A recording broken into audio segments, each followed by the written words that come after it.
Hey everyone. Today we're coming in from a whole new place and perspective, as you can see from our screen. Today we're going to start to talk about the concept of perimeter and really where that lies in terms of its connection with coordinates, which is why you see our background is a little bit different. I've actually gone to some grid paper to kind of help us make some sense of like what we're going to be doing today.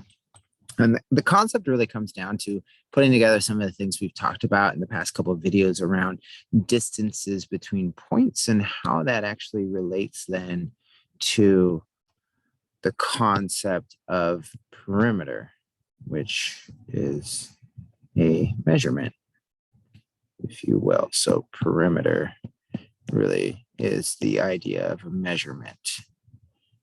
So again, without further ado, we're going to get involved and do this work. So let's kind of just buckle up and be ready to roll. I'm going to just move on to another page here and give us our grid paper in the background. And so let's just like dive in. So I'm going to start with the concept again of just a grid itself. We know we're going to have the y-axis. I'm going to come over here and make this a y. And then we have an x axis here. And each one of these units right here, like each one of these parts of the grid, each one of these is going to count as one unit. So it looks like I actually have quite a few units this way. So 1, 2, 3, 4, 5, and 6, and 7, and 8, 9, 10, 11, 12, 13, 14, 15. And then if we come across the y, same thing, we're going to have 1, 2, 3, 4, 5, 6, 7, 8. So I'm going to go ahead and start to plot some coordinates on here. So the first one I'm going to do is let's go ahead and just plot here, which is 3, 2. And let's do 3, 6. And let's do 9, 2. And 9, 6. Okay, so what we have been talking about in terms of coordinates, like how we put these coordinates on a plane, is then we've talked about, well, what is the distance between them, right? And we can see that on the grid itself, one of the techniques we've done by graphing it is we can just kind of count how many of these units it takes for me to get there. And I can talk about how many units it might take me to get to here, how many units it might take me to get here, and how many units it's going to take me to get here. And what you see is when I put these points on this coordinate grid and I kind of map out this like travel, you start to see we're looking at the distance around a particular shape. In this instance, what we have in front of us is a rectangle. And with that, it's helping me start to think about, well, what is the measurement of this rectangle? Right? Like how big is this rectangle going around in terms of how many units occur from one corner to the next? And really all that means is I'm thinking about this piece right here on this side. Well, I said 1, 2, 3, 4 units to travel there. And then if I'm going to go ahead and travel across, I got 1, 2, 3, 4, 5, 6 units here. That's the difference between that. On this end, it's another 4. 1, 2, 3, 4. And then down here, I'm traveling another 6. 1, 2, 3, 4, 5, 6. So if I actually want to know the measurement of this entire distance around this rectangle, well, then I'm looking for what we call the perimeter. And all that is an understanding of adding the 4 sides in this situation, because it's a 4-sided shape, adding the 4 sides together to understand the perimeter. And that measurement is just the amount of units between each corner. So I would have 4 plus 6 plus 4 plus 6 more. Write it right here. And by adding all of those together, I'm going to end up getting myself the perimeter of this. So let's do that. So 4 plus 6 is 10, and 4 plus 6 is 10, and 10 plus 10 is 20. So the perimeter is 20 units. That's how large this square is. Or rectangle, I guess. Sorry, I guess I should use the correct terminology. That is wrong for me. That is a rectangle. So again, what we're pulling out of this is an understanding. And I'm going to go to another page and pull this back up again. It's an understanding of perimeter. That's what we're learning here. And perimeter is just understanding the distance around a shape, right? It's a distance or a measurement.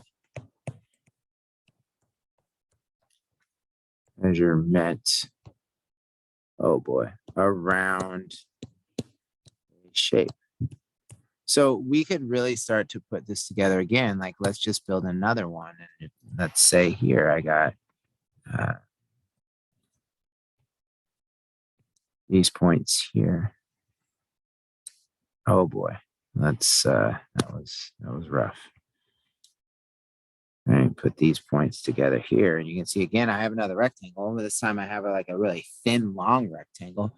So if someone said to me, "Okay, well, what's the measurement around this rectangle? Like, what is its perimeter?" Well, that means I need to think about what is the measurement from point to point using my X and Y coordinates. So I'm going to go ahead and start down here and count how many units it takes to get here. So I see I have 1 unit, right? Again, I'm just thinking about how many squares that is. 2, 3, 4, 5, 6, 7, 8, 9. So this is 9 units. Here, I'm moving 1 unit. I'm going to put U for unit. This side, because it's a rectangle, it's going to be the same. So that's another 9 units. So again, 1, 2, 3, 4, 5, 6, 7, 8, 9. And on this end, I have another 1 unit. So if I want to know the perimeter of this whole purple rectangle, which now looks like a weird hamburger based on all the green I put on there. Sorry, that's weird. I would think about, okay, we got to add together the one side of 9 plus the other side plus the other side plus the other side. And that would be 9 plus 1 is 10. 10 plus, oh. So my perimeter is 20 units, which was the answer to the last one. That is a coincidence. Not all shapes have a perimeter of 20. Sorry, that's what I get for just making it up as we go. Had I thought about numbers intentionally, I would have had 2 different examples with 2 different perimeters. So that, you know what that means? That means I have to do another example so I can prove that it's not always 20. Better not always be 20. So let's try that. Let's do another one. So again, perimeter. I'm like looking for, sorry, let me go here. I'm trying to remember how to do all this. I'm looking for the measurement around a given shape. And I can figure that out by literally thinking about the coordinates and mapping out the distance between each coordinate when I make out a given shape. In this case, this 4-sided shape that we can refer to as a rectangle. And that's what we're really going to start with for now, is the rectangle or square. Okay, so let's put in these points. Okay, and then let's even go back and review what we mean by where those points are and how we know where they are, is because remember, this is all just a coordinate. And this would be 1, 2, 3. So this is all going to be 3, 4, 5, 6, 7. So this is having a coordinate of 7 on the X. And this is 1, 2. So this is 3, 2, 3, 4, 5. This is 3, 5. This is 7, 5. And this is 7, 2, right? Because they live on these coordinates. But what I'm looking at then is I want to make sure I understand then the distance from point to point that goes around. And when I put that all together, I actually end up with a rectangle or a square. In this case, it's another rectangle. And so then the whole idea is like, okay, well, how do we measure how big this rectangle is? How do we measure its perimeter, its size around the outside? And that just means I need to think about perimeter is going to be equal to adding one side plus the other side plus the third side plus the fourth side. So to know that, I can just count my units. And this time, let's do this. Let's even add to it. Let's say that one of these squares represents 1 mile, meaning that each side of this would be a mile. So 1 mile squared. So this would be right here, from here to here would be 1, 2, 3, and 4. So here's 4 miles. And then this is 1, 2, 3. So that's 3 miles. And this would be 1, 2, 3, 4 miles again. And this would be 1, 2, 3 miles here. So if I wanted to know my perimeter, I'm just going to plug and play. One side is 4. That's this one. Done. Plus the other side, which is 3. Plus the other side, which is 4. Plus the final side, which is 3. Sorry, I paused for a second. So like, oh my gosh, this is going to equal 20. Wouldn't that be so fun? So let's go ahead. I'm going to erase this piece out so we can have some space to do our math and come back and say, all right, well, if I add those together, 4 plus 3 is 7, plus this group of 4 plus 3, which is 7, and 7 plus 7 is 14. So my perimeter is 14. Remember, this time we had a unit of measurement, which is miles, so it's 14 miles. So if this was, I don't know, a map of a schoolyard, wow, it's big, but hey, whatever. And I had to say, well, how long would it take me, or how many miles would I have to run if I ran all the way around the perimeter of the schoolyard? Well, the answer would be 14.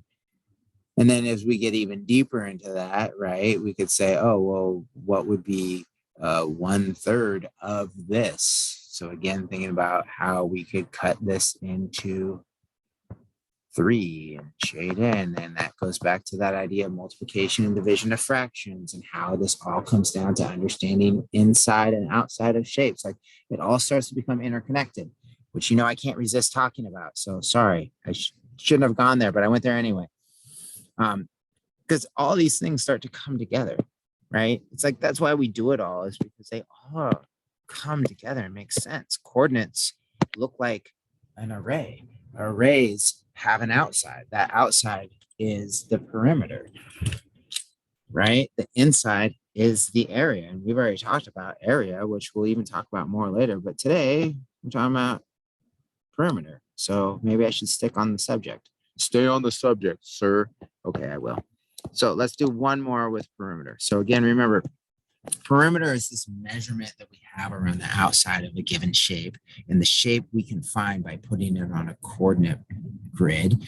And we can do that by using ordered pairs. And when we have ordered pairs and we put them together and we measure the distance in between each one of those ordered pairs, then that gives me the measurement of this shape. Therefore, it gives me perimeter.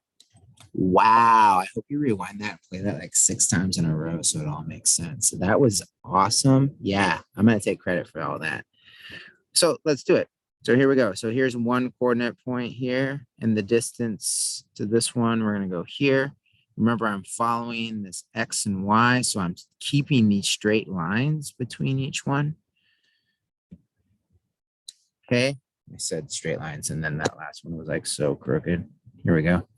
Right. So then someone's like, okay, what's the perimeter? What's the measurement of the outside of this shape? Well, I can know my outside of each shape by knowing how many units I have. And this time, I'm going to change my unit measurement. So one of these squares is equal to 1 centimeter. Okay, so here we go. Let's figure out what we got here. I got 1, 2, 3, 4, 5, 6, 7, 8 units on this side, so 8 centimeters, and this is 2 centimeters, And this one is 1, 2, 3, 4, 5, 6, 7, 8 centimeters as well, which means this was over here is 2 centimeters. That's one of the great things about a rectangle is that parallel sides or opposite sides, so like this side and this side, are always equal in measurement. So this side would be the same measurement as this side. But this is just something to help me kind of count out my units. And now I want the perimeter. And if I want the perimeter, I'm just going to sit here and I'm going to count up all the units that go around the outside. So again, this is going to get me 1, 2, 3, 4, 5, 6, 7, 8, 9, 10, 11, 12, 13, 14, 15, 16, 17, 18, 19, 20. What is up with me and the perimeter of 20 today? So the perimeter is 20 centimeters. Great. What did I do? 4 problems and 3 of them equal 20. That is a coincidence. The perimeter can really be anything. I mean, if I did one right here, 1, 2, 3, 4, the perimeter would be 4. So I literally had to do that just to prove it's not always 20, right? And this one here, let's do another one. 1, 2, 3, 4, 5, 6. The perimeter of that one is 6. Just had to prove that. So that's what we're going to be doing is like, how do we take and plot this type of work? How do we make sense of it to draw these 4-sided polygons or quadrilaterals, if you will, as we use our vocabulary?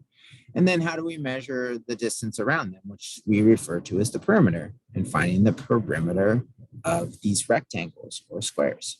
I hope that makes some good sense. And if it doesn't, that's fine too. In fact, I hope that if it doesn't, you're asking questions until it does make sense. That is our math norm. So without further ado, we want to thank you for your time and we will see you at the next video.